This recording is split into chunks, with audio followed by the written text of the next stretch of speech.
today I'm going to share with you about the spread of Islam in Southeast Asia. We all know that Islam is one of the biggest religion in the world today, and indeed it is actually the biggest religion in Southeast Asia right now. 225 million Muslims currently live in Indonesia, and Indonesia is actually the biggest Muslim country in the world today. Now, what we want to do is to try and find out how did Islam that came from the Arab world became the largest religion in a place so far off from the Arab world.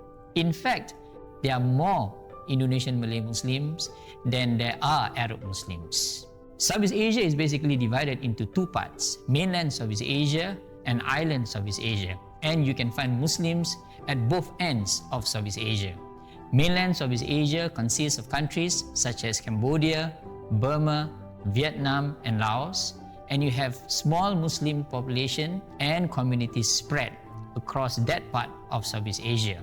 The majority of these communities are what we know today as the Rohingya people, and of course, the Cham Muslims, who, for all that we have known about them, and something that we do not realize is that they speak a variant of the Malay language.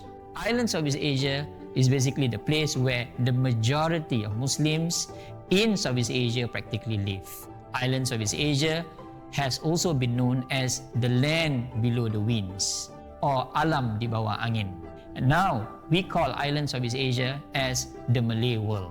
It consists of countries such as Singapore, Malaysia, Indonesia, South Thailand, Southern Philippines, Brunei, and more recently, we have added into the Malay World, East Timor.